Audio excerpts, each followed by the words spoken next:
আমার অবস্থান ঋণ খেলাপিদের বিরুদ্ধে, লুটেরাদের বিরুদ্ধে, যারা ব্যাংকের টাকা গত 17 বছর বা আসলে আমরা এই কিছুদিন নির্বাচনকালীন একটা বিষয় পরিলক্ষিত করেছি।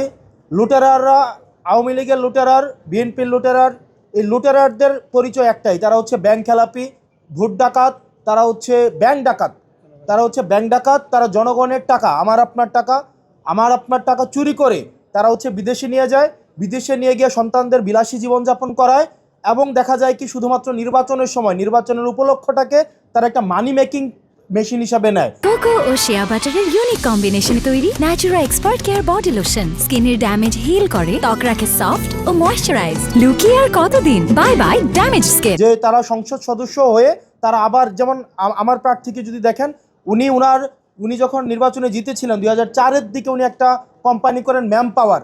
ওই ম্যান পাওয়ারের মধ্যে উনি নিজে হচ্ছেন ডিরেক্টর, ওনার ছেলে হচ্ছেন একটা অংশ, ওনার ওয়াইফ হচ্ছে একটা অংশ, অর্থাৎ নিজের নামে লাইসেন্স নিয়ে নিজেই কাজ করবে এবং সেই টাকা আবার বিদেশে পাচার করবে। আমরা হাদি ভাই যেমনটা বলেছিল, এই যে ব্যাংক ডাকাত এবং ঋণ খেলাপি লুটেরারদের জন্য আমরা বাংলাদেশটাকে হারাম করে দিব। তারা শুধুমাত্র নির্বাচনের সময়, তারা মূলত হচ্ছে তারা বিদেশি নাগরিক, অনেকে আছে বিদেশি নাগরিক, শুধু নির্বাচনের সময় দেশে আসে সুসময়ের পাখি হিসেবে, যদি উত্তর দক্ষিণ হয় তারা আবার বিদেশে চলে যায়। ঠিক একইভাবে এই নির্বাচনটা, এই ব্যাংক ডাকাতরা শুধুমাত্র তারা এটাকে নেয় শুধুমাত্র একটা মানি মেকিং একটা প্রজেক্ট হিসাবে। আপনি একটা জিনিস চিন্তা করেন তো, শিয়ালকে যদি আপনি মুরগি পাহারার দায়িত্ব দেন তাহলে ব্যাপারটা কেমন দাঁড়ায়? ঠিক একইভাবে যারা চুরি করে, যারা হচ্ছে ব্যাংক চুরি করে, তাদেরকে আবার সংসদে পাঠাচ্ছেন আবার হচ্ছে ব্যাংক চোরদের ধরার জন্য।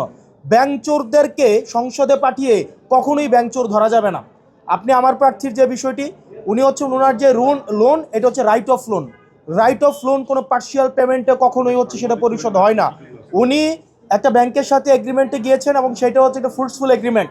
এই ফ্রুটফুল এগ্রিমেন্টে সেটা ওনার সিআইবি থেকে ক্লিয়ারেন্স হয় না। দেখেন, আমরা চাই প্রতিনিধিত্বশীল ব্যবস্থার মধ্য দিয়েই জনগণের ম্যান্ডেট নিয়ে যারা ক্ষমতায় যাবে তারা ক্ষমতায় যাক, সেটা নিয়ে সমস্যা নাই, কিন্তু এটা আমাদের একটা দীর্ঘমেয়াদী একটা ফাইটের একটা অংশ। আমরা কোনো ঋণ খেলাপিদেরকে কোনো একটা এই ধরনের একটা ফাইটে আমরা অংশগ্রহণ করতে আমরা তাদেরকে কোনোভাবেই, জনগণ তাদেরকে অ্যালাউ করবে না। এই ঋণ খেলাপিদেরকে আমাদের জনগণ প্রত্যাখ্যান করেছে 5ই আগস্টের মধ্য দিয়ে, পরবর্তীতে নির্বাচন কমিশন প্রত্যাখ্যান করেছে, আপিলেট ডিভিশন প্রত্যাখ্যান করেছে, আজকে হাইকোর্ট প্রত্যাখ্যান করেছে।